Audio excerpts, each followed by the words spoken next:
আসসালামু আলাইকুম।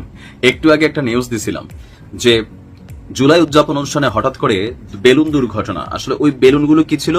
ওইগুলা ছিল হেলিকপ্টার। তো হেলিকপ্টার বেলুন কেন বানানো দরকার হলো?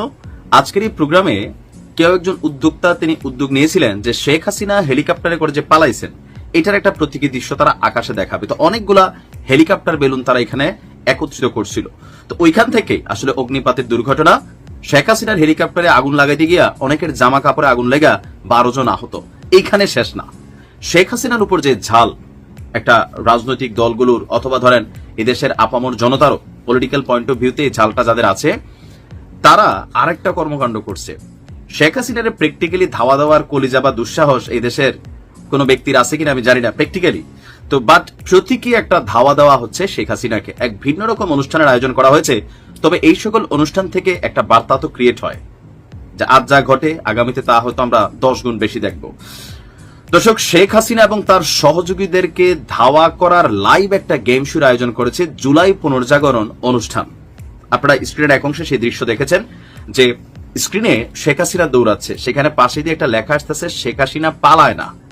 তো এই লেখাটা দিয়া আর এটার সামনে এক ধরনের রানিং মেশিন সেট করা হয়েছে যেটা আমরা বাসা বাড়িতে এক্সারসাইজ করার জন্য আসলে ব্যবহার করি। তো আপনি উঠে এটাতে যখন দৌড়াবেন স্ক্রিন দৌড়ানো শুরু করবে, আর স্ক্রিনে থাকা কার্টুনিক শেখ হাসিনার যে আইকন আছে সেই কার্টুনটাও দৌড়াতে থাকে।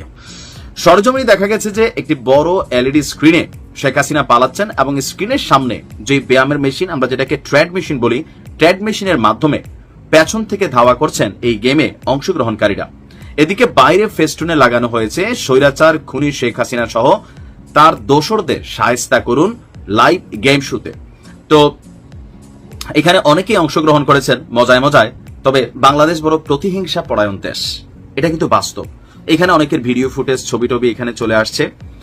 বাংলাদেশে হয় কি যে আওয়ামী লীগের সময় আওয়ামী লীগের বিভিন্ন নেতাকর্মীরা যে সকল মানুষদের উপর অত্যাচার করেছে, অন্যায় করেছে, অথবা বিভিন্ন সময় মজা লইছে, ক্ষমতার পালা পরিবর্তনে অনেকেই কিন্তু এখন সেই জায়গাতে ঝামেলায় পড়ে আছেন। আর আমি যতদূর বাংলাদেশের চিনি বা আওয়ামী লীগের চিনি বা বিভিন্ন অ্যাক্টিভিটিস গুলো সম্পর্কে যদি আমরা ধারণা রাখি, বা শেখ হাসিনা ভারতবর্ষে যে প্রতিহিংসা বা ক্ষোভ তার মনে তিনি উগরাচ্ছেন, বা সেই অনেক আগের ইতিহাসকে আইনা বিচার করা অনেক কিছুই যে কর্মকাণ্ডগুলো শেখ হাসিনা করেছেন।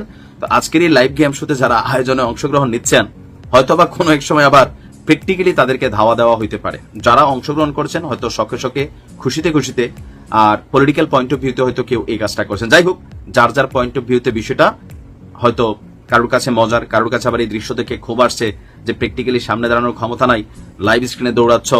এরকম অনেক মিশ্র প্রতিক্রিয়া আপনি কমেন্টগুলোতে দেখবেন।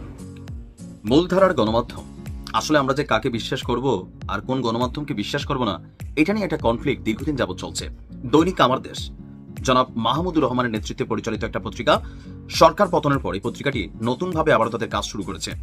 আর এই পত্রিকার ম্যাক্সিমাম নিউজই আওয়ামী লীগের বিরুদ্ধে হয় বা ভারতের বিরুদ্ধে হয়। তথ্য প্রমাণ নিয়ে মাহমুদ সাহেব অনেক কিছু সামনে আনেন। তবে এবার তিনি যে জায়গায় খোঁচা মেরেছেন বা যেই কি বলা হয় যে প্রতিবেদন করেছেন, আসলে এই প্রতিবেদনটা নিয়ে সেনাবাহিনী এখন পাল্টা যেই কাউন্টার বক্তব্য দিয়েছে, মানে বিষয়টা তো এমন হওয়া উচিত যে ঘটনা যদি মিথ্যাই হয় তাহলে ওনার আরেকবার সাজা হইতে হবে।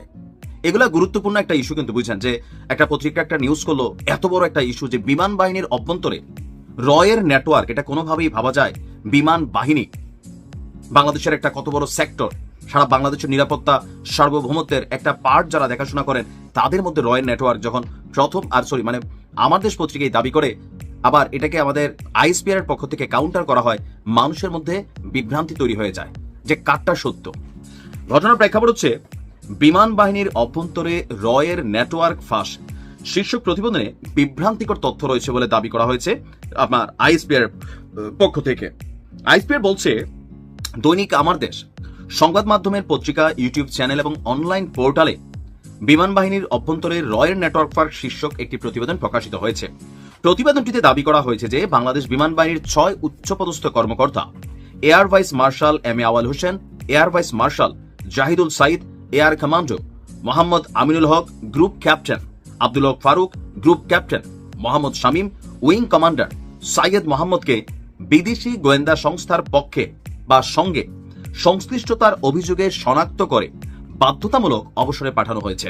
বলা হয়েছে যে আমাদের আইএসপিআর বলছে প্রতিবেদনে বর্ণিত কর্মকর্তাদের বিরুদ্ধে আনিত বিদেশি গোয়েন্দা সংস্থার সঙ্গে যেই অভিযোগ করা হয়েছে তা ভিত্তিহীন এবং বিমান বাহিনীর নিকট রক্ষিত তথ্যের সঙ্গে সামঞ্জস্যপূর্ণ নয়।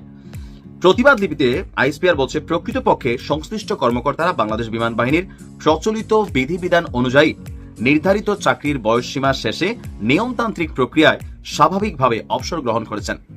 এই তথ্য আন্তঃবাহিনী জনসংযোগ পরিদপ্তর কর্তৃক নিশ্চিত করা সত্ত্বেও উক্ত গণমাধ্যম কর্তৃক এই অসামঞ্জস্যপূর্ণ তথ্য প্রচার করা হয় যা অনাকাঙ্ক্ষিত। এখন এটা কি আইনের লঙ্ঘন হয় না?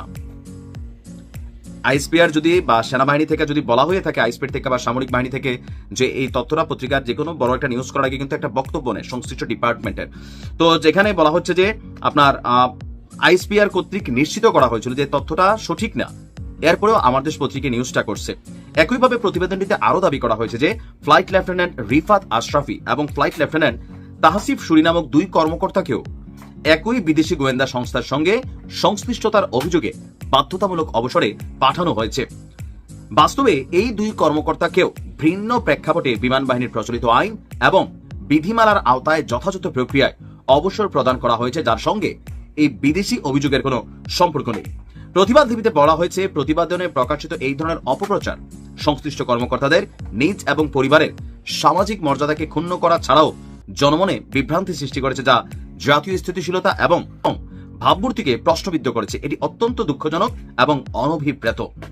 তো গণমাধ্যমকে আহ্বান জানিয়েছে তারা যেন সঠিক সংবাদ। আমি মাঝে মাঝে বুঝি না, আমার দেশ পত্রিকা যিনি মাহমুদুর রহমান আছেন তিনি তো যথেষ্ট বিচক্ষণ একজন সাংবাদিক, সাহসী সাংবাদিক। বুঝতে হবে আওয়ামী লীগের সময় তিনি যে ভূমিকা রাখছিলেন, বিদেশে বৈশা না দেশে বৈশা, এই সাহসিকতা সারা বাংলাদেশ দেখছে, রক্তও ঝরছে।